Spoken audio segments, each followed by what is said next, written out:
just answering questions with WAPTech. I'm reading a bunch of comments from mostly one person here. So let's see if we can get past this before something else weird happens. I agree, very good explanation. Well, I'll act annoyed.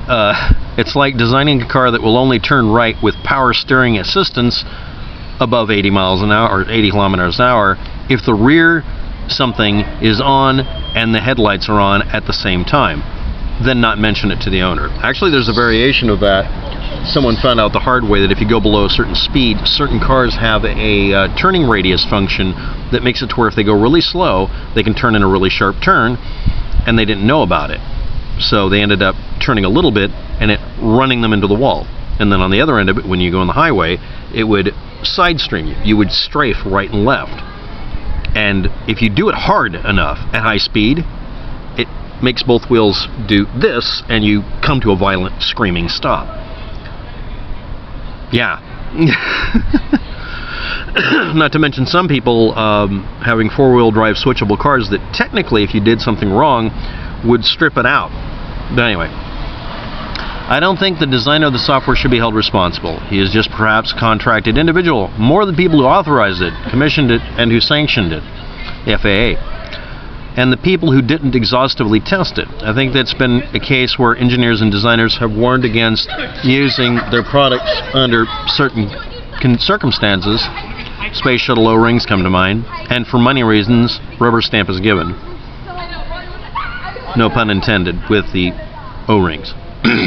I agree. Or a DC10 O'Hare crash, 1979, gentleman's agreement. The gentleman's agreement, it was actually mentioned not on the Wikipedia article for that. Amazingly enough, it was mentioned about generally them doing this. The FAA didn't require that they do things that were clearly required. They just said they'd do it anyway. And then the other thing is that McDonnell Douglas and other companies also said, no, we need you to do this, but other companies and aircraft companies and airliners didn't do it. Airline companies, they ignored direct instructions. This has actually happened recently, where one airline was told, you were told to change this about, I forgot what, it wasn't McDonnell Douglas, it was a Boeing airplane. And they said, well, that's suggested. And they're like, it's listed under mandatory. The word mandatory doesn't mean mandatory now?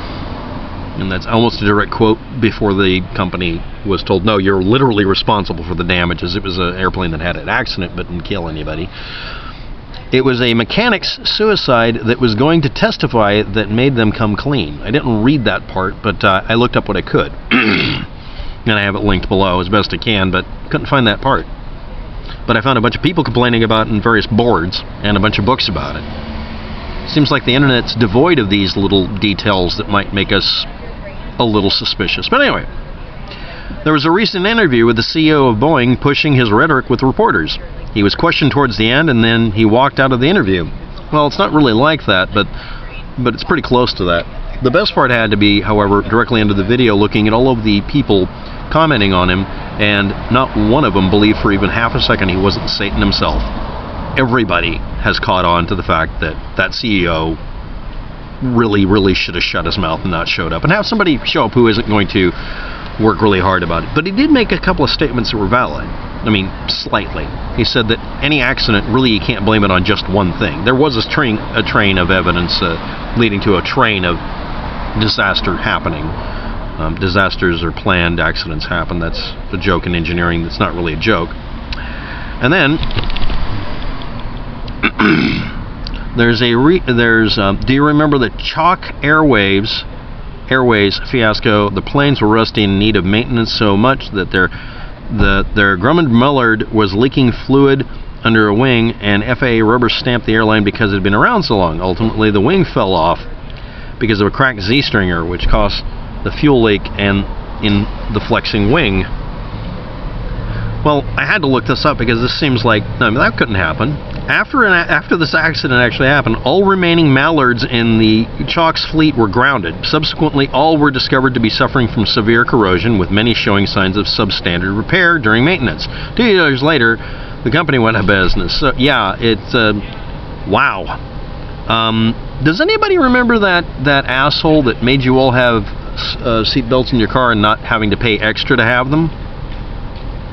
Yeah, it's kind of like that. But hey, I get people in my comment section telling me that we don't need a Food and Drug Administration too. But I do thank you for your commentary, and I got to look up a lot of things that make me, I'm never going to get on an airplane again unless I build and design it. And even then, I don't think I should, because I suck. Wish us all luck, and goodbye.